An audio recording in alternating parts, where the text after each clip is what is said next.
To make the perfect quesabirria taco, you need two things: a golden, red-tinted shell that shatters when you bite into it, and a steaming, deeply flavored broth to dip it in.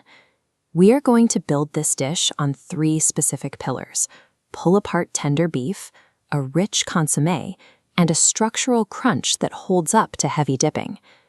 You will need a cast iron skillet to achieve that crisp, along with a well-marbled chuck roast, dried Mexican chilies, and a block of melting cheese. If you just boil meat and dip a tortilla in water, the beef stays tough and the shell immediately disintegrates. We are going to use a specific preparation sequence to prevent those results. Step 1 is building the adobo base. For this, you need dried guajillo and ancho chilies. First, pull off the stems and shake out the seeds to eliminate bitterness and gritty textures. Next, lay the clean chilies out on a dry skillet. Toast them only briefly. The heat draws out the natural oils and intensifies the flavor of the dried skins. Once they soften in hot water, transfer them to a blender. Add aromatics: fresh garlic, oregano, thyme, a piece of cinnamon, cloves, and beef bouillon. Run the blender until the mixture breaks down completely. You want a thick, velvety, smooth consistency. This intensely spiced adobo is the foundation. It defines the flavor profile for the braised beef and the broth. Now we move to the protein. A beef chuck roast is required here because it is packed with heavy marbling and connective collagen. Cut the roast into large chunks and season them aggressively with salt, and drop them into a heavy oiled pot. You want to sear all sides to build a deep flavor crust before we add any liquid. Once seared, pour your blended adobo directly over the beef. Add just enough water to submerge the meat, and drop in a couple of bay leaves. Bring the pot to a simmer, cover it, and leave it on low heat for 3 hours. This sustained, gentle heat is necessary to physically break down the tough collagen fibers inside the chuck roast. By the time the braise is done, the collagen has melted away. The beef now pulls apart into shreds, and the remaining liquid has become a concentrated consommé. Step 3 is extraction. Carefully remove the tender beef from the liquid and use 2 forks to shred it completely. This is where most people fail. If you dip a corn tortilla directly into the watery part of the broth and put it in a pan, the moisture steams the corn.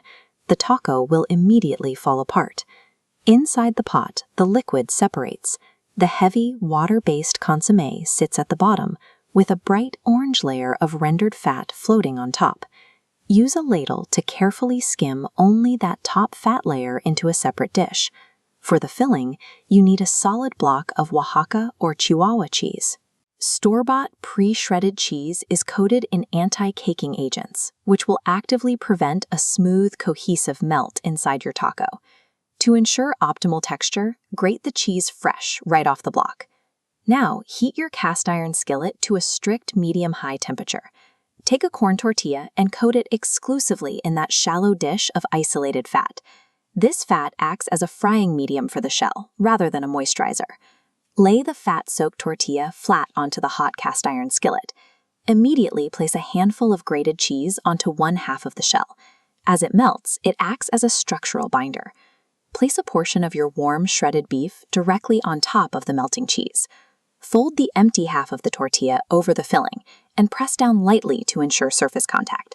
Fry it for 1 to 2 minutes per side until the exterior is heavily blistered. By isolating the rendered fat from the water and utilizing the heat retention of cast iron, you achieve a structurally sound, perfectly crispy taco shell. For plating, stack your freshly fried tacos on a plate next to a dedicated side bowl filled with the remaining hot consommé. The meat and broth are heavily rich, so you need acidic garnishes to cut through that fat. Top it with diced white onions, some fresh chopped cilantro, and a squeeze of lime juice. Now, when you pull the taco apart, you should hear the rigid crunch of the corn shell and see an extreme, thick stretch of the melted cheese holding the juicy beef together. Isolating the frying fat from the broth and respecting the duration of the braise preserves the contrast between the crisp shell, the elastic cheese, and the tender beef.